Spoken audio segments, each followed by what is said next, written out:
Brought to you by V-Guard, co-powered by Sensodyne and Vimal. ಬಾಯಲ್ಲಿ ಹೇಳಿ ಕೇಸರಿ. Associate sponsor Ultratech Cement. Co-sponsored by Saptagiri NPS University.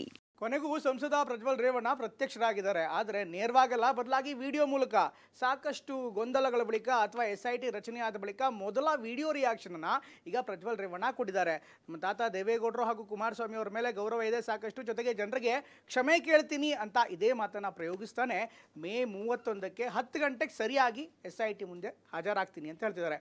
ಹಾಗಾದರೆ ಈಗಾಗಲೇ ಪ್ರಜ್ವಲ್ ಏನಂತ ಹೇಳಿದ್ದಾರೆ, ಜೊತೆಗೆ ಇದಕ್ಕೆ ಏನೆಲ್ಲ ರಿಯಾಕ್ಷನ್ಸ್ ಬರ್ತಾ ಇದೆ ನೋಡೋಣ ಬನ್ನಿ.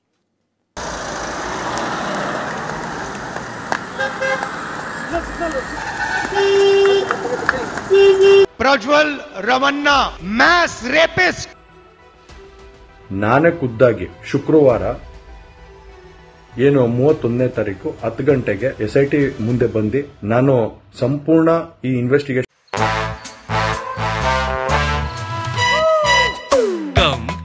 Come my love, please don't say no baby, come my love. V-Guard ನ air coolers extra large cooling pad ನೊಂದಿಗೆ ಇದು ಎಂತೆಂಥವರನ್ನು ಕೂಲ್ ಆಗಿಸುತ್ತೆ. V-Guard air coolers, long lasting cooling. ಗೆ ಸಹಕಾರ ಕೊಡೋ ಮುಖಾಂತರ ನಾನು ಇದಕ್ಕೆ ಸರಿಯಾದ ರೀತಿಯಲ್ಲಿ ಉತ್ತರ ಕೊಡುವಂತ ಕೆಲಸ ಮಾಡ್ತೀನಿ. ಸ್ವಾಗತ ಮಾಡ್ತೇನೆ. ಖಂಡಿತವಾಗಿ ಅವರು ಬರಬೇಕು. ಕಾಂಗ್ರೆಸ್ ಅವರು ಷಡ್ಯಂತ್ರ ಮಾಡಿರೋದು, ಆದರೆ ಕಾನೂನು ಅಡಿಯಲ್ಲಿ ಕೆಲಸ ಮಾಡಬೇಕು. ಕಾಲ ಉತ್ತರ ಹೇಳ್ತದೆ. ತಿಂಗಳಾಯಿತು ಲೈಂಗಿಕ ದೌರ್ಜನ್ಯ ಆರೋಪದ ವಿಡಿಯೋಗಳು ಬಹಿರಂಗವಾಗ್ತಿದ್ದಂತೆ ಪ್ರಜ್ವಲ್ ರೇವಣ್ಣ ದೇಶ ಬಿಟ್ಟು ನಿನ್ನೆಗೆ ಭರ್ತಿ 1 ತಿಂಗಳಾಗಿದೆ. ಏಪ್ರಿಲ್ 26ರಂದು ರಾಜ್ಯದಲ್ಲಿ ನಡೆದ ಮೊದಲ ಹಂತದ ಮತದಾನದ ವೇಳೆ ಮತ ಹಾಕಿದ್ದ ಪ್ರಜ್ವಲ್ ಮಧ್ಯಾಹ್ನ ಹಾಸನದಿಂದ ನೇರವಾಗಿ ಬೆಂಗಳೂರಿಗೆ ಬಂದು ಇಂಟರ್ನ್ಯಾಷನಲ್ ಫ್ಲೈಟ್ ಹತ್ತಿ ನಾಪತ್ತೆಯಾಗ್ಬಿಟ್ರು. ಆ ಬಳಿಕ ರಾಜ್ಯ ಮಾತ್ರವಲ್ಲದೆ ಈ ಪ್ರಕರಣ ದೇಶದಾದ್ಯಂತ ಭಾರಿ ಹಲ್ಚಲ್ ಎಬ್ಬಿಸಿತ್ತು. ನೋಟಿಸ್ ಕೊಟ್ಟಿದ್ದಾಯ್ತು, ಲುಕ್ಔಟ್ ನೋಟಿಸ್ ಜಾರಿ ಮಾಡಿದ್ದಾಯ್ತು, ಬ್ಲೂ ಕಾರ್ನರ್ ನೋಟಿಸು ಹೊರಡಿಸಲಾಯಿತು. ಪ್ರಜ್ವಲ್ರನ್ನ ಪತ್ತೆ ಹಚ್ಚಲು ಇನ್ನಿಲ್ಲದ ಕಸರತ್ತು ನಡೆದಿತ್ತು.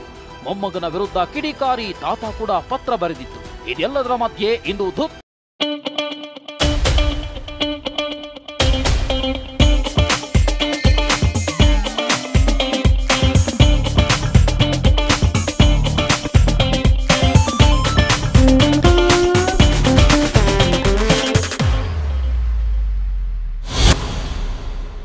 ವಿಡಿಯೋ ಬಿಡುಗಡೆ ಮಾಡಿರುವ ಪ್ರಜ್ವಲ್, ನಾನು ಒಮ್ಮೆ 31ನೇ ತಾರೀಕು ಬೆಂಗಳೂರಿಗೆ ಬರ್ತೀನಿ, ವಿಚಾರಣೆಗೆ ಹಾಜರಾಗ್ತೀನಿ ಎಂದಿದ್ದಾನೆ. ನಾನೇ ಖುದ್ದಾಗಿ ಶುಕ್ರವಾರ ಏನು 31ನೇ ತಾರೀಕು 10 ಗಂಟೆಗೆ SIT ಮುಂದೆ ಬಂದು ನಾನು ಸಂಪೂರ್ಣ ಈ ಇನ್ವೆಸ್ಟಿಗೇಷನ್ಗೆ ಸಹಕಾರ ಕೊಡೋ ಮುಖಾಂತರ ನಾನು ಇದಕ್ಕೆ ಸರಿಯಾದ ರೀತಿಯಲ್ಲಿ ಉತ್ತರ ಕೊಡುವಂತ ಕೆಲಸ ಮಾಡ್ತೀನಿ. 31 ದಿನಗಳ ಬಳಿಕ ವಿಡಿಯೋ ಹರಿಬಿಟ್ಟ ಪ್ರಜ್ವಲ್ ರೇವಣ್ಣ. 31ನೇ ತಾರೀಕು ವಿಚಾರಣೆಗೆ ಹಾಜರಾಗ್ತೀನಿ ಅಂತ ವಾಗ್ದಾನ. ಬರೋಬ್ಬರಿ 31 ದಿನಗಳ ಬಳಿಕ ವಿಡಿಯೋವೊಂದನ್ನು ಹರಿಬಿಟ್ಟಿರುವ ಪ್ರಜ್ವಲ್ ರೇವಣ್ಣ ಇದೇ ಮೇ 31ನೇ ತಾರೀಕು ಭಾರತಕ್ಕೆ ಬಂದು SIT ಮುಂದೆ ವಿಚಾರಣೆಗೆ ಹಾಜರಾಗ್ತೀನಿ ಅಂತ ಹೇಳಿದ್ದಾರೆ. ಜೊತೆಗೆ ತಂದೆ ತಾಯಿ ಹಾಗೂ ತಾತನ ಬಳಿ ನಾನು ಕ್ಷಮೆ ಕೇಳುತ್ತೇನೆ. ನಮ್ಮ ಕುಮಾರಣ್ಣ ನಾಡಿನ ಜನತೆಗೆ ಹಾಗೂ JDS ಕಾರ್ಯಕರ್ತರಿಗೆ ಕ್ಷಮೆ ಇದು ತಗೊಳ್ಳೋಣ. ಇದು ಇನ್ವರ್ಟರ್ AC. ನೀವು ಗ್ಯಾಮ್ಲರ್ ಅಲ್ವಾ? ಗ್ಯಾಮ್ಲರ್ ಜೂಜಾಡ್ತಿರಲ್ವಾ? ನೀವು ಜೂಜಾಡ್ತೀರಾ? ಇಲ್ಲ, ಯಾರು ಏನು ಹೇಳಿದ್ರು ಅಂತ ನೀನು ಎಷ್ಟು ಕಾಸ್ಟ್ಲಿ ಹಾಗೂ ಡೆಲಿಕೇಟ್ AC ತಗೊಂಡು ಸ್ಟೆಬಿಲೈಸರ್ ತಗೊಳ್ಳಿಲ್ಲ ಅಂದ್ರೆ ಇದು ಜೂಜಾಟ ತಾನೇ. ಒಂದೇ ಫ್ಲಕ್ಚುಯೇಷನ್ ಗೆ ನಿಮ್ಮ ಇನ್ವರ್ಟರ್ AC ಪಾರ್ಟ್ಸ್ ಡ್ಯಾಮೇಜ್ ಆಗಬಹುದು. ಅದನ್ನು V-Guard ಉಪಯೋಗಿಸಿ ಸುರಕ್ಷಿತವಾಗಿರಿಸಿ. V-Guard, ಇಂಡಿಯಾಸ್ ನಂಬರ್ 1 ಸ್ಟೆಬಿಲೈಸರ್ ಎಂದು ಪ್ರಜ್ವಲ್ ರೇವಣ್ಣ ಕ್ಷಮೆ ಕೇಳಿದ್ದಾರೆ. ನಾನೇ ಖುದ್ದಾಗಿ ಶುಕ್ರವಾರ ಏನು 31ನೇ ತಾರೀಕು 10 ಗಂಟೆಗೆ SIT ಮುಖಾಂತರ SIT ಮುಂದೆ ಬಂದು ನಾನು ಸಂಪೂರ್ಣ ಈ ಇನ್ವೆಸ್ಟಿಗೇಷನ್ಗೆ ಸಹಕಾರ ಕೊಡೋ ಮುಖಾಂತರ ನಾನು ಇದಕ್ಕೆ ಸರಿಯಾದ ರೀತಿಯಲ್ಲಿ ಉತ್ತರ ಕೊಡುವಂತ ಕೆಲಸ ಮಾಡ್ತೀನಿ. ಇನ್ನು ಮುಂದುವರಿದು ಏಪ್ರಿಲ್ 26ರಂದು ನನ್ನ ಮೇಲೆ ಯಾವುದೇ ಪ್ರಕರಣ ದಾಖಲಾಗಿರಲಿಲ್ಲ. ನಾನು ಫಾರಿನ್ಗೆ ಹೊರಟಾಗ ನನ್ನ ಮೇಲೆ ಯಾವುದೇ ಕೇಸ್ ಆಗಲಿ ಏನೂ ಇರಲಿಲ್ಲ. SIT ಕೂಡ ರಚನೆಯಾಗಿರಲಿಲ್ಲ. ಅಲ್ಲದೆ 26ನೇ ತಾರೀಕು ನಾನು ಫಾರಿನ್ಗೆ ಹೋಗೋದು ಮುಂಚೆನೇ ಪ್ಲಾನ್ ಆಗಿತ್ತು ಅಂತ ಪ್ರಜ್ವಲ್ ವಿವರಿಸಿದ್ದಾರೆ. SIT ಕೂಡ ನೋಟಿಸ್ ಕೂಡ ಕೊಟ್ಟು ನಾನು ಟ್ವಿಟರ್ ಮತ್ತು ನನ್ನ ಲಾಯರ್ ಮೂಲಕ ಸಮಯಾವಕಾಶ ಕೂಡ ಕೇಳಿದ್ದೆ. ಆದರೆ ಅದರ ಮಾರನೇ ದಿನವೇ ಕಾಂಗ್ರೆಸ್ ನಾಯಕ ರಾಹುಲ್ ಸೇರಿ ಹಲವರು ಇದೇ ವಿಚಾರ ಇಟ್ಕೊಂಡು ಪ್ರಚಾರ ಮಾಡಲು ಶುರು ಮಾಡಿದ್ರು. ಇದರಿಂದಾಗಿ ನಾನು ಡಿಪ್ರೆಷನ್ಗೆ ಹೋಗಿದ್ದೆ ಅಂತ ಪ್ರಜ್ವಲ್ ಸಮಜಾಯಿಷಿ ನೀಡಿದರು. ಏನು 26ನೇ ತಾರೀಕು ಚುನಾವಣೆ ನಡೀತು. 26ನೇ ತಾರೀಕು ಚುನಾವಣೆ ನಡೆದಂತ ಸಂದರ್ಭದಲ್ಲಿ ಅವತ್ತು ನನ್ನ ಮೇಲೆ ಯಾವುದೇ ರೀತಿ ಒಂದು ಪ್ರಕರಣ ಆಗಲಿ ಯಾವುದೇ ಒಂದು ಕೇಸ್ ಆಗಲಿ ಏನೂ ಇರಲಿಲ್ಲ. SITನೂ ಕೂಡ ರಚನೆ ಆಗಿರಲಿಲ್ಲ. ಈ 26ನೇ ತಾರೀಕು ನಾನು ಫಾರಿನ್ಗೆ ಹೋಗೋದು ಕೂಡ ಇದು ಮುಂಚೆನೇ ಪ್ರೀ ಪ್ಲಾನ್ ಆಗಿತ್ತು. 7 ದಿನ ಸಮಯ ಅವಕಾಶ ಕೇಳಿದ್ದೆ. 7 ದಿನ ಸಮಯ ಅವಕಾಶ ಕೇಳದ ಮೇಲೆ ಕೂಡ ಅದು ಮಾರನೇ ದಿನನೇ ಏನು ಕಾಂಗ್ರೆಸ್ಸಿನ ಹಿರಿಯ ನಾಯಕರಾದಂಥ ರಾಹುಲ್ ಗಾಂಧಿಯವರು ಮತ್ತು ಹಾಗೂ ಎಲ್ಲ ಹಿರಿಯ ನಾಯಕರುಗಳು ಏನು ಓಪನ್ ವೇದಿಕೆಗಳಲ್ಲಿ ಈ ಒಂದು ವಿಚಾರಗಳನ್ನ ಪ್ರಚಾರ ಮಾಡೋದಕ್ಕೆ ಪ್ರಾರಂಭ ಮಾಡಿದ್ರು, ಚರ್ಚೆ ಮಾಡೋದಕ್ಕೆ ಪ್ರಾರಂಭ ಮಾಡಿದ್ರು, ಒಂದು ರಾಜಕೀಯದ ಪಿತೂರಿ ಮಾಡೋವಂಥ ಕೆಲಸನ ಮಾಡಿದ್ರು. ಇದೆಲ್ಲ ನೋಡಿದಂಥ ಸಂದರ್ಭದಲ್ಲಿ ನಾನು ಡಿಪ್ರೆಷನ್ಗೆ ಹೋಗುವಂಥ ಕೆಲಸ ಆಯಿತು, ಐಸೋಲೇಷನ್ಗೆ ಹೋಗುವಂಥ ಕೆಲಸ ಮಾಡ್ತೀನಿ. ಹಾಗಾಗಿ ನಾನು ಮೊದಲನೇದಾಗಿ ನಿಮ್ಮೆಲ್ಲರನ್ನೂ ಕ್ಷಮಾಪಣೆ ಕೇಳಿದೆ. ಹಾಸನದ ಎಲ್ಲಾ ಶಕ್ತಿಗಳು ಒಟ್ಟಾಗಿ ನನ್ನ ಕುಗ್ಗಿಸಲು ಪ್ರಯತ್ನ ಮಾಡಿದ್ದಾರೆ. ಈ ಎಲ್ಲ ಬೆಳವಣಿಗೆಯಿಂದಾಗಿ ನಾನೇ ಈ ವಿಚಾರದಿಂದ ದೂರ ಇದ್ದೆ ಎಂದು ಪ್ರಜ್ವಲ್ ರೇವಣ್ಣ ವಿಡಿಯೋದಲ್ಲಿ ಹೇಳಿದ್ದಾರೆ. ಅಲ್ಲದೆ ಇದೇ ಶುಕ್ರವಾರ ಖುದ್ದಾಗಿ ವಿಚಾರಣೆಗೆ ಹಾಜರಾಗಿ ಎಲ್ಲದಕ್ಕೂ ತೆರೆ ಎಳೆಯುವ ಕೆಲಸ ಮಾಡ್ತೀನಿ ಅಂತ ಹೇಳಿದ್ದಾರೆ. ಅದಾದ ನಂತರ ಹಾಸನಲ್ಲೂ ಕೂಡ ಕೆಲವು ಶಕ್ತಿಗಳು ಎಲ್ಲ ಒಟ್ಟಿಗೆ ಸೇರಿಕೊಂಡು ಇವತ್ತು ನನ್ನ ಮೇಲೆ ರಾಜಕೀಯದ ಒಂದು ಪಿತೂರಿ ಮಾಡುವಂಥ ಕೆಲಸ ಮಾಡುವಂಥದ್ದು ಇರ್ಬೋದು. ರಾಜಕೀಯವಾಗಿ ನಾನು ಏನು ಬೆಳೀತಾ ಇದ್ದೀನಿ, ನನ್ನ ಕುಗ್ಗಿಸ್ಬೇಕು ಅನ್ನೋ ಒಂದು ರೀತಿಯಲ್ಲಿ ಇವತ್ತು ಏನೇನೋ ಒಂದು ಪ್ರಕರಣಗಳಲ್ಲಿ ಅವರು ಎಲ್ಲರೂ ಕೂಡ ಒಂದು ಭಾಗಿಯಾಗುವಂಥ ಕೆಲಸಗಳನ್ನ ಮಾಡಿಕೊಂಡ್ರು. ಖಂಡಿತವಾಗ್ಲೂ ನಾನು ಈ 31ನೇ ತಾರೀಕು ಶುಕ್ರವಾರ ನಾನು SIT ಮುಂದೆ ಬರ್ತೀನಿ. ಬಂದ ನಂತರ ನಾನು ಇದಕ್ಕೆಲ್ಲದಕ್ಕೂ ಕೂಡ ಇದಕ್ಕೆ ತೆರೆ ಎಳೆಯುವಂಥ ಕೆಲಸನ ಮಾಡ್ತೀನಿ. ನನ್ನ ಮೇಲೆ ನಂಬಿಕೆ ಇರಲಿ ಅಂತ ಹೇಳಿ ನಿಮ್ನೆಲ್ಲರನ್ನೂ ಕೋರ್ತಾ ನಾನು ಧನ್ಯವಾದ ಹೇಳಕ್ಕೆ ಇಷ್ಟಪಡ್ತೀನಿ. ಧನ್ಯವಾದ. ಪ್ರಜ್ವಲ್ ರೇವಣ್ಣ ಹೇಳಿಕೆ ವಿಡಿಯೋ ರಿಲೀಸ್ ವಿಚಾರವಾಗಿ ಮಾತನಾಡಿದ DCM DK, ಪಾಪ ಅವರು ಏನು ಬೇಕಾದರೂ ಹೇಳಲಿ, ಯಾಕಂದ್ರೆ ಬಾಯಿಗೆ ಬೀಗ ಹಾಕಲು ಆಗಲ್ಲ, ಕಾಲವೇ ಎಲ್ಲದಕ್ಕೂ ಉತ್ತರ ಹೇಳುತ್ತೆ ಎಂದು ಹೇಳಿದ್ದಾರೆ. ಅತ ಗೃಹ ಸಚಿವ ಪರಮೇಶ್ವರ್ ಮಾತನಾಡಿ SIT ತನಿಖೆಗೆ ಸಹಕರಿಸುತ್ತೇನೆಂದು ಹೇಳಿದ್ದಾರೆ. ಇದನ್ನ ಸ್ವಾಗತಿಸುತ್ತೇವೆ ಎಂದಿದ್ದಾರೆ. ಈಗ ಪಾಪ ಅವರು ಏನ್ ಬೇಕಾದ್ರೂ ಹೇಳ್ಕೊಳ್ಳಿ, ಬಾಯಿಗೆ ಯಾರು ಬೀಗ ಹಾಕಕ್ಕಾಗಲ್ಲ. ಏನ್ ಬೇಕಾದ್ರೂ ಮಾತಾಡ್ಲಿ, ಅವ್ರು ಮಾತಾಡಿರ್ತಾರ, ಬೇರೆಯವ್ರು ಏನೇನೋ ಮಾತಾಡ್ತಾರೆ.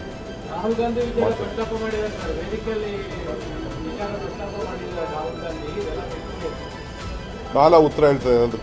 ಈ ಮಧ್ಯದಲ್ಲಿ ಅವರು ಪ್ರಜ್ವಲ್ ರೇವಣ್ಣ ಅವರೇನು ಹೇಳಿಕೆ ಕೊಟ್ಟಿದ್ದಾರೆ ಅದು ಸ್ವಾಗತ ಮಾಡ್ತೇನೆ. ಖಂಡಿತವಾಗಿ ಅವರು ಬರಬೇಕು, ಬಂದು ಇಲ್ಲಿ ಏನು SIT ಮುಂದೆ ಅವ್ರು ಏನು ಹೇಳಬೇಕು ಅದನ್ನು ಹೇಳ್ಕೊಳ್ಳಿ. ಆನಂತರ SIT ಅವ್ರ ಹತ್ರ ಏನು ಎವಿಡೆನ್ಸ್ಗಳಿದೆ, ಏನು ಮಾಹಿತಿಗಳಿದೆ, ಅದರ ಆಧಾರದ ಮೇಲೆ ತನಿಖೆಗಳು ಮುಂದುವರಿಯುತ್ತೆ. ಈ ಬಗ್ಗೆ ಮಾಜಿ ಸಿಎಂ ಸಂವೇದನಾಶೀಲತೆಯಿಂದ ತಕ್ಷಣವೇ ಆರಾಮ ಪಡೆಯಿರಿ.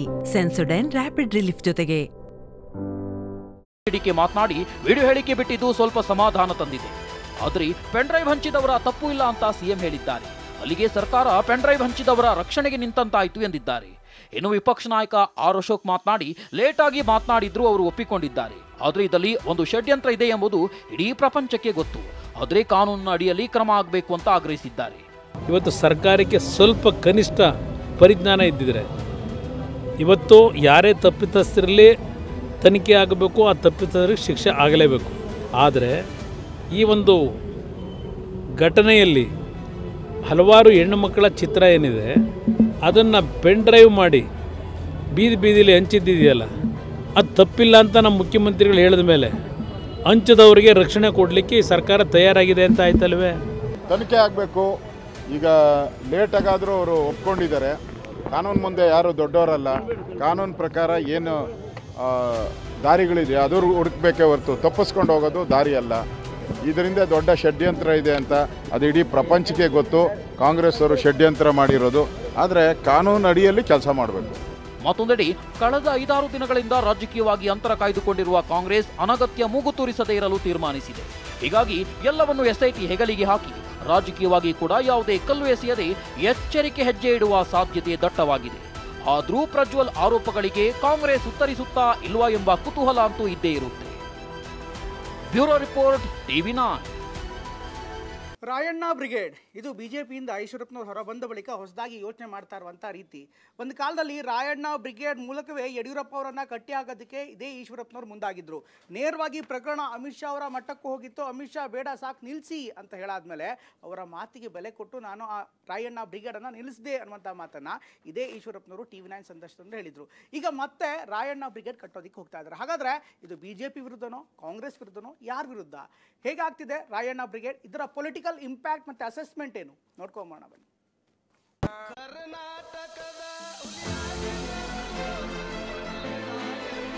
ಚುನಾವಣೆ ಮುಗಿದ ನಂತರ ರಾಯಣ್ಣ ಬ್ರಿಗೇಡು ಮಾಡಬೇಕು ಅಂತಿದ್ದಾರೆ. ಎಲ್ಲಾ ಸಮಾಜನ ಸೇರಿಸ್ಕೊಂಡು ಮಾಡಬೇಕು ಅಂತಿದ್ದಾರೆ. ಆದರೆ ದೊಡ್ಡ ಅಂತ ನಾನು ಯಾವ ತೀರ್ಮಾನನೂ ತಗೊಳಲ್ಲ.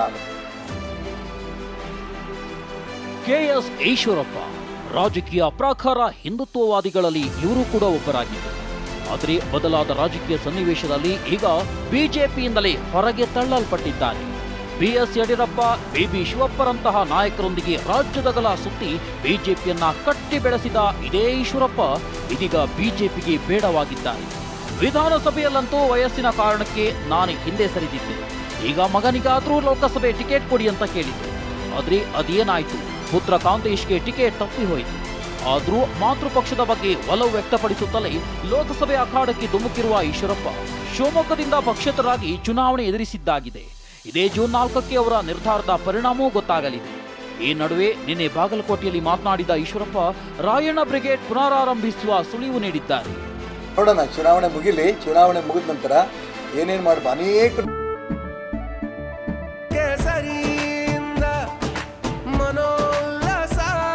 ಮನಸ್ಸು ಮತ್ತೇರಿ ಕುಣಿದಾಡಿದೆ ನೋಡು ಕೇಸರಿಯಿಂದ ಮನೋಲ್ಲಾಸ. ಕ್ಷಣ ಕ್ಷಣವೂ ಆಚರಿಸಿ ಕೇಸರಿ ಹಬ್ಬ. ವಿಮಲ್ ಬಾಯಲ್ಲಿ ಹೇಳಿ ಕೇಸರಿ. ನೀವು ಹೇಳಿದಂಗೆ ರಾಯಣ್ಣ ಬ್ರಿಗೇಡು ಮಾಡಬೇಕು ಅಂತಿದ್ದಾರೆ. ಹಿಂದುಳಿದವ್ರನ್ನು, ದಲಿತರನ್ನ, ಎಲ್ಲ ಸಮಾಜನೂ ಸೇರಿಸ್ಕೊಂಡು ಮಾಡಬೇಕು ಅಂತಿದ್ದಾರೆ. ಆದರೆ ಏನು ಮಾಡಬೇಕು ಅನ್ನೋದು ನಾನು ಒಬ್ಬನೇ ತೀರ್ಮಾನ ತಗೊಂಡಿಲ್ಲ. ಇದನ್ನೂ ಕೂಡ ಚುನಾವಣೆ ನಿಲ್ಬೇಕಾದ್ರೂ ಕೂಡ ಒಬ್ಬನೇ ತೀರ್ಮಾನ ತಗೊಂಡಿದ್ದಲ್ಲ. ಯಾರು ಈ ಪಕ್ಷವನ್ನು ಉಳಿಬೇಕು, ಹಿಂದುತ್ವ ಉಳಿಬೇಕು ಅನ್ನಂಥ ಅಪ್ಪ ಮಕ್ಕಳಿಂದ ಮುಕ್ತವಾಗಬೇಕು ಅಂತ ಅನೇಕರಿದ್ದಾರೆ. ಅವ್ರ ಹತ್ರ ನನ್ನ ಅಭಿಪ್ರಾಯ ತಗೊಂಡು ಈ ಚುನಾವಣೆ ಸ್ಪರ್ಧೆ ನಾನು ಮಾಡಿರೋದು. ಮಾಜಿ ಡಿಸಿಎಂ ಈಶ್ವರಪ್ಪ ಮತ್ತೆ ರಾಯಣ್ಣ ಬ್ರಿಗೇಡ್ ಎಂಬ ಅಸ್ತ್ರದ ಮೂಲಕ ಹಿಂದುಳಿದ ವರ್ಗಗಳ, ಅದರಲ್ಲೂ ಪ್ರಮುಖವಾಗಿ ಕುರುಬರ ನಾಯಕರಾಗಿ ಹೊರಹೊಮ್ಮೋಕೆ ದಾರಿ ಮಾಡಿಕೊಳ್ಳಲು ಮುಂದಾಗಿದ್ದಾರೆ. ಬಿಜೆಪಿ ಅಪ್ಪ ಮತ್ತು ಮಕ್ಕಳ ಕಪಿಮುಷ್ಟಿಯಲ್ಲಿ ಸಿಲುಕಿಕೊಂಡಿದೆ. ಅವರ ಕೈಗಳಿಂದ ಮುಕ್ತಿ ಕೊಡಿಸಲು ನಾನು ಮತ್ತೆ ರಾಯಣ್ಣ ಬ್ರಿಗೇಡ್ ಶುರು ಮಾಡಬೇಕು ಎಂಬ ಚಿಂತನೆಯಲ್ಲಿದ್ದೇವೆ ಅಂತ ಹೇಳಿದ್ರು. ಅದೇ ಚುನಾವಣೆ ಮುಗಿದ ನಂತರ ಎಲ್ಲ ವರ್ಗದವರ ಅಭಿಪ್ರಾಯ ಸಂಗ್ರಹಿಸಿ ಮುಂದಡಿ ಇಡುವುದಾಗಿ ಹೇಳಿದ್ದಾರೆ. ಆದರೆ ದೊಡ್ಡ ಅಂತ ನಾನು ಯಾವ ತೀರ್ಮಾನನೂ ತಗೊಳಲ್ಲ. ಇಡೀ ರಾಜ್ಯದಲ್ಲಿ ಈ ರೀತಿ ಅನ್ಯಾಯ ಆಗಿದೆ ಹಿಂದುಳಿದವರಿಗೆ, ಕುರುಬರಿಗೆ, ಈ ಮಾತುಗಳು ಅನೇಕರು ಹೇಳ್ತಾ ಇದ್ದಾರೆ. ನಾನು ನಾಳೆ ಬೆಳಿಗ್ಗೆನೇ ಈ ತೀರ್ಮಾನ ತಗೊಳಲ್ಲ.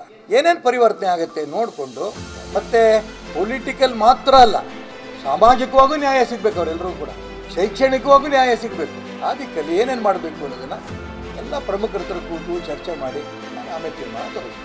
ಬಿಎಸ್ವೈ ವಿರುದ್ಧ ಸಮರ ಸಾರಿ ಪಕ್ಷದಿಂದಲೇ ಹೊರತಳ್ಳಲ್ಪಟ್ಟಿರುವ ಈಶ್ವರಪ್ಪ ಲೋಕಸಭೆ ಫಲಿತಾಂಶದ ನಂತರ ಮತ್ತೊಂದು ಹಂತದ ಸಂಘಟನೆಗೆ ಸಜ್ಜಾಗಿದ್ದಾರೆ. ಹಾಗಿದ್ರೆ ಅಷ್ಟಕ್ಕೂ ಈ ರಾಯಣ್ಣ ಬ್ರಿಗೇಡ್ ಹಿನ್ನೆಲೆ ಏನು ಅಂತ ನೋಡೋದಾದ್ರೆ, 2016 ಸೆಪ್ಟೆಂಬರ್ನಲ್ಲಿ ಕೆಎಸ್ ಈಶ್ವರಪ್ಪ ಸಂಗೊಳ್ಳಿ ರಾಯಣ್ಣ ಬ್ರಿಗೇಡ್ ಎಂಬ ಸಂಘಟನೆ ಸ್ಥಾಪಿಸಿದರು. ಮೇಲ್ನೋಟಕ್ಕೆ ಇದು ಸಿದ್ದರಾಮಯ್ಯನವರ ಅಹಿಂದ ಸಂಘಟನೆಗೆ ಸೆಡ್ಡು ಹೊಡೆಯಲು ಹುಟ್ಟುಹಾಕಿದ ಸಂಘಟನೆ ಅಂತ ಹೇಳಲಾಗಿತ್ತು. ಆದರೆ ಅದರ ಒಳಮಂತ್ರವೇ ಬೇರೆಯಾಗಿತ್ತು. ಬಿಎಸ್ವೈಗೆ ಪರ್ಯಾಯ ನಾಯಕರಾಗಲು ಈಶ್ವರಪ್ಪ ಹುಟ್ಟುಹಾಕಿದ ಸಂಘಟನೆ ಅಂತ ಸುದ್ದಿ ಹಬ್ಬಿತ್ತು. ಈ ಒಳಮಂತ್ರ ಅರಿತು ಅಂದಿನ ಪಕ್ಷ ರಾಜ್ಯಾಧ್ಯಕ್ಷರು ಕೂಡ ಆಗಿದ್ದ ಬಿಎಸ್ವೈ ರಾಯಣ್ಣ ಬ್ರಿಗೇಡ್ನನ್ನ ತೀವ್ರವಾಗಿ ವಿರೋಧಿಸಿತು. ಆಗ ಈ ವಿಷಯವನ್ನ ಬಿಎಸ್ವೈ ದೆಹಲಿ ಅಂಗಳಕ್ಕೆ ತಲುಪಿಸಿದ್ರು. ಆಗ ಪಕ್ಷದ ಮುಖಂಡರ ಎದುರಿಗೆ ಕುಳಿತು, ಇದು ಹಾಗಲ್ಲ ಸರ್, ಇದು ಸಂಘಟನೆಯಿಂದ ಬಿಜೆಪಿಗೆ ದೊಡ್ಡ ಲಾಭ ತಂದುಕೊಡ್ಬಹುದು ಅಂತ ಮನವರಿಕೆ ಮಾಡಲು ಯತ್ನಿಸಿದ್ರು. ಆದರೆ ಇದ್ಯಾವುದನ್ನು ಒಪ್ಪದ ಹೈಕಮಾಂಡ್ ನಮಗೆ ಅದರ ಅವಶ್ಯಕತೆಯೇ ಇಲ್ಲ ಅಂತ ಕಡ್ಡಿ ಮುರಿದಂತೆ ಹೇಳಿ ಕಳುಹಿಸಿಕೊಟ್ಟಿತ್ತು. ಈ ಮೂಲಕ ರಾಯಣ್ಣ ಬ್ರಿಗೇಡ್ ಮುಂದುವರಿಸಬಾರದು ಅಂತ ಬಿಜೆಪಿ ಹೈಕಮಾಂಡ್ ಸೂಚನೆ ಹೊರಬಿದ್ದಿತ್ತು.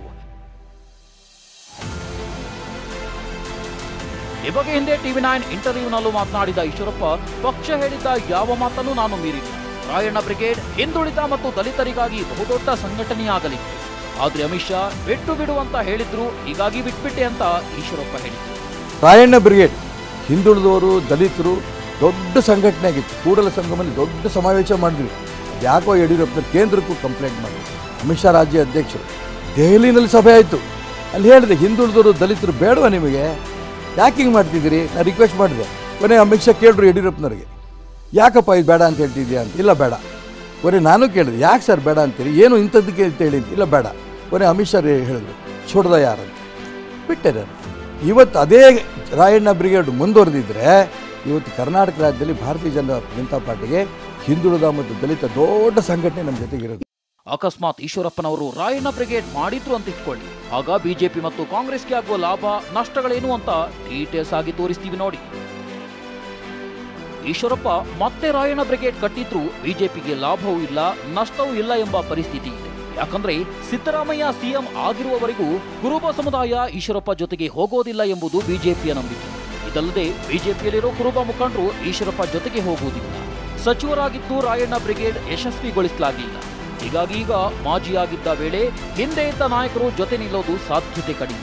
ಈಶ್ವರಪ್ಪರನ್ನ ಹೊರಹಾಕಿದ ಮೇಲೆ ಬಿಜೆಪಿಯಲ್ಲಿ ಭೈರತಿ ಬಸವರ ಕುರುಬ ನಾಯಕರಾಗಿ ಓಡಾಡ್ತಿದ್ದಾರೆ. ಹೀಗಾಗಿ ಈಶ್ವರಪ್ಪ ಮತ್ತೆ ರಾಯಣ್ಣ ಬ್ರಿಗೇಡ್ ಕಟ್ಟಿದ್ರು ನಮಗೆ ಏನೋ ಸಮಸ್ಯೆ ಇಲ್ಲ ಎಂಬ ಮನಸ್ಥಿತಿಯಲ್ಲಿ ಬಿಜೆಪಿ. ಇನ್ನು ರಾಯಣ್ಣ ಬ್ರಿಗೇಡ್ನಿಂದ ನೇರವಾಗಿ ಕಾಂಗ್ರೆಸ್ಗೆ ಡ್ಯಾಮೇಜ್ ಆಗುವ ಆತಂಕ ತುಂಬಾ ಕಡಿಮೆ. ಆದರೂ ಲೋಕಸಭೆ ಫಲಿತಾಂಶದಲ್ಲಿ ಶಿವಮೊಗ್ಗ ಕ್ಷೇತ್ರದಲ್ಲಿ ಈಶ್ವರಪ್ಪ ಎಷ್ಟು ವೋಟ್ ಶೇರ್ ಗಳಿಸಿದ್ದಾರೆ ಎಂಬುದರ ಮೇಲೆ ಮುಂದಿನ ಪರಿಣಾಮ ಗೊತ್ತಾಗುವ ಸಾಧ್ಯತೆ ಕೂಡ ಇದೆ. ಹಾಗೆ ಹೇಳುವುದಾದ್ರೆ ಅಹಿಂದ ನಾಯಕತ್ವದ ಮೇಲೆ ಕೊಂಚ ಮಟ್ಟಿಗೆ ಪರಿಣಾಮ ಬೀರುವ ಸಾಧ್ಯತೆ ಇದೆ. ಸಿಎಂ ಸಿದ್ದರಾಮಯ್ಯ ಕಾರಣ ಈಗಾಗಲೇ ಕಾಂಗ್ರೆಸ್ ಜೊತೆಗೆ ಅಹಿಂದ ನಾಯಕತ್ವ ಗಟ್ಟಿಯಾಗಿ ಉಳ್ಕೊಂಡಿದೆ. ಹೀಗಾಗಿ ಅಹಿಂದ ವರ್ಗ ಅಷ್ಟು ಸುಲಭವಾಗಿ ಈಶ್ವರಪ್ಪ ಕಡೆ ವಾಲುವ ಸಾಧ್ಯತೆ ತುಂಬಾ ಕಡಿಮೆ. ಅಕಸ್ಮಾತ್ ಏನಾದರೂ ಲೋಕಸಭೆಯಲ್ಲಿ ಈಶ್ವರಪ್ಪ ತಮ್ಮನ್ನ ತಾವು ಪ್ರೂವ್ ಮಾಡಿಕೊಂಡಿದ್ರೆ ಮಾತ್ರ ಕಾಂಗ್ರೆಸ್ಗೆ ಆತಂಕ ಎದುರಾಗಲಿದೆ. ಪಕ್ಷದಲ್ಲಿದ್ದು ಅಧಿಕಾರದಲ್ಲಿದ್ದಾಗಲೇ ಬಿಜೆಪಿಯಲ್ಲಿ ಕುರುಬ ಸಮುದಾಯದ ನಾಯಕ ಎಂದು ಸಿದ್ದರಾಮಯ್ಯ ಮಟ್ಟಕ್ಕೆ ಕೆಎಸ್ ಈಶ್ವರಪ್ಪ ಬೆಳೆದಿರಲಿಲ್ಲ. ಸ್ಥಳದಕ್ಕೆ ಬಿಜೆಪಿ ಈಗ ಈಶ್ವರಪ್ಪನವರನ್ನ ಹೊರಕಳಿಸಿದ್ದಲ್ಲದೆ ಭೈರತಿ ಬಸವರಾಜ್ ಅವರನ್ನ ಕುರುಬ ಸಮುದಾಯದ ಮುಖ ಎಂಬಂತೆ ಬಿಂಬಿಸುತ್ತಿದೆ. ಹಾಗಾಗಿ ನಾಳೆಯೇ ಕೆಎಸ್ ಈಶ್ವರಪ್ಪ ಸಂಗೊಳ್ಳಿ ರಾಯಣ್ಣ ಬ್ರಿಗೇಡ್ಗೆ ಮರುಚಾಲನೆ ಕೊಟ್ಟರು ಬಿಜೆಪಿ ದೊಡ್ಡ ಮಟ್ಟದಲ್ಲಿ ಆಘಾತಗೊಳ್ಳುವಂತಹದ್ದು ಏನೂ ಇಲ್ಲ. ಮಂಜುನಾಥ್ ಜೊತೆ ಕಿರಣ್ ಹನ್ನೇಡ್ಕ, ಟಿವಿ9 ಬೆಂಗಳೂರು. ಇದರ ಜೊತೆಗೆ ಈಗ ಸೈಕ್ಲೋನ್ ಎಫೆಕ್ಟ್ ಸಾಕಷ್ಟು ದೊಡ್ಡ ಪ್ರಮಾಣದಲ್ಲಿ ಪರಿಣಾಮ ಬೀರ್ತಾ ಇದೆ. ವಿಮಾನಯಾನ ಸೇವೆಗೆ ವ್ಯತ್ಯಯವಾಗ್ತಾ ಇದೆ.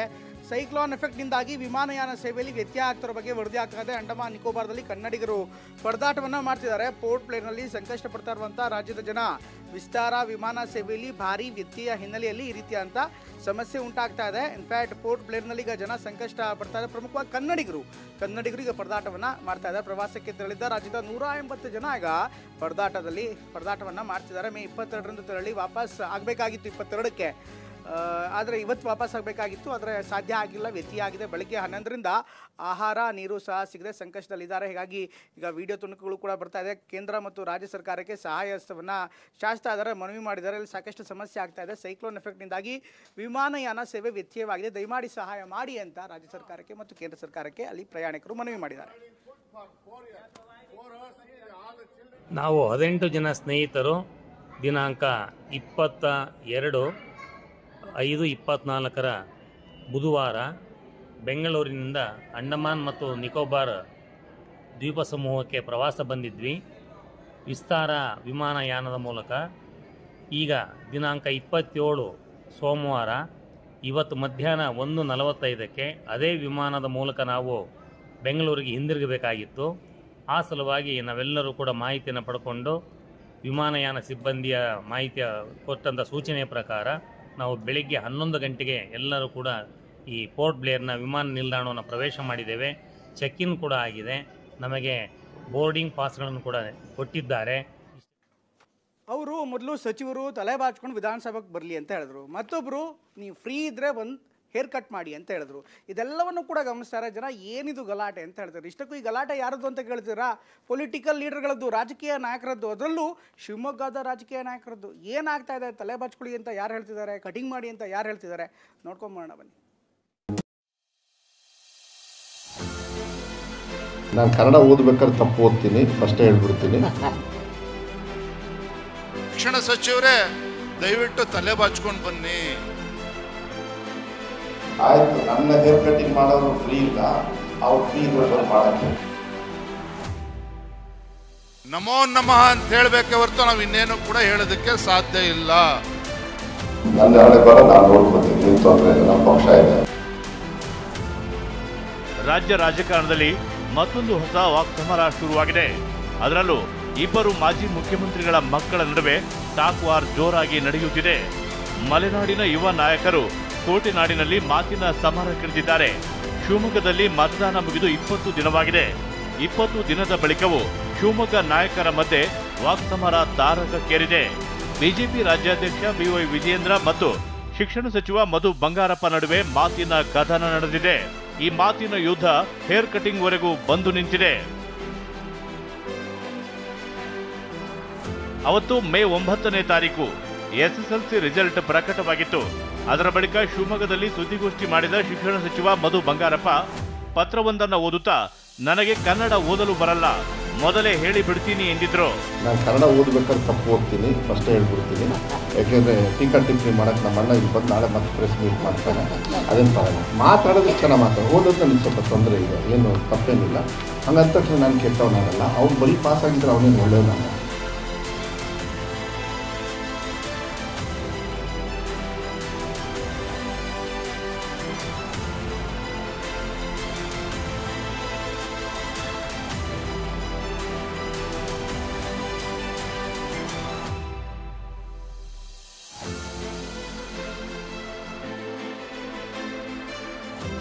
ನೋಡ್ರಿ, ನಾನು ಹೇಳಿರ್ತಕ್ಕಂಥ ಹಿನ್ನೆಲೆ ಉದ್ದೇಶ ಇದು ನನ್ನ ಮಾತುಗಳಲ್ಲ.